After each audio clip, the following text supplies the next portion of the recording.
Hello everybody, this is Terry O'Brien again with JTSportsCards. I wanted to address something that has come up here recently in the card collecting world between Kurt's Card Care and PSA. Now we know on Kurt's Card Care, every Wednesday night he does a live broadcast on his Instagram page. And there was one where it showed him restoring a vintage baseball card. I do believe it was a Jackie Robinson. Well, anyhow, after he had restored it, was able to take the stains off of it, try to, soak it or do whatever with the chemicals he's got, he was able to send it into PSA and it came back as a 2.5. However, somebody that worked at PSA apparently had got a hold of the video of him soaking the card on Instagram, and they were able to compare that to the pictures of the card itself they graded and deemed that this was indeed the same card.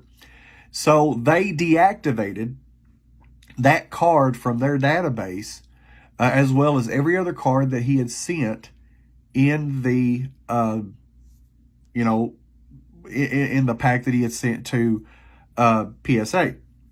So in the entire submission, it was deactivated, and it was deactivated as altered, as though that he had violated their terms of agreement, and that he had altered the card by using the solutions and the things that he has.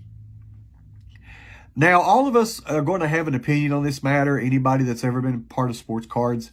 But I think that for PSA to be able to cling to this, this determination of it being altered and being against their policies, I think that they need to be a little more descriptive on exactly what the term altered means with their policies. As far as cleaning the cards, I don't see that being a problem. If you're cleaning a card or you're soaking it just to get stains off, I don't really see that as being altered. It's like if we have a vehicle and we want to go sell it at a used car lot and we decide to wash the car before we take it there. And when we get there, the dealer's not going to look at us and say, oh, the vehicle is altered, I can't take it. It's just the fact that you want it clean. People want a clean car. And when it comes with buying sports cards, whether it's vintage, modern, gaming cards, whatever it is, you want a clean card.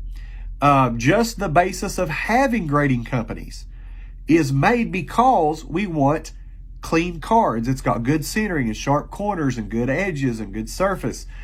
It wasn't like it was 30 years ago when everybody was just wanting a card. Now they want the best version of that card. So if you're soaking to remove stains, I don't see that as being altering. If you're just trying to get dings out of it and you're just trying to return the card back to what it was meant to be when it was first released, then I don't think that's altering. I think that's restoring. Now, altering to me is when people try to color the card or they try to trim the card, which they're trying to change it into something it never was. So altering to me is when you're changing it to something it never was. Restoring is when you're trying to change it to what it always was. So when a card comes out of a pack, it shouldn't have coffee stains on it. When it comes out of a pack, it shouldn't have creases all the way across it. Like, for instance, I got a 1987 Flair Jordan, his second year card. It's a BGS4, yet the front of the card is almost perfect. But when you flip it over, something had been spilled on the back and it stained the back of the card, therefore it got a bad surface grade. So if I somehow were able to crack the case and let's say I wanted to clean the stains off, I'm not changing the card into anything that it wasn't meant to be. I'm not changing the card to anything that it wasn't when the pack was first opened and the card was first found. I'm only restoring it back to what it used to be. I'm not altering it to something it never was. So I think that, of course, PSA is their own entity. They have the right to route the rules the way they want. Just like if I go to your house or you come to mine, my rules is my house, your rules in your house. That's how it goes. But I do believe that they need to come up with some kind of a guideline to try to cover this area so there's not a gray area there, because I know that Kurt is apparently, he'd done some interviews saying that he feels like he's being targeted. If PSA doesn't want to get blamed for targeting, then I think they need to come out with a more descriptive definition of what they mean by altered and make sure that it covers like the soaking and all that stuff. So that's just my spiel on it. What do you think about it? Do you think that PSA has a right to call it altered? Do you think Kurt was in the wrong soaking the cards? Let me know what you think about it. Make sure and leave the comment below. Don't forget to subscribe to the channel. Again, Terry O'Brien, JT Sports Cards. Check us out at JTSportsCards.net, sportscards.net, excuse me. And until next time, God bless. Peace.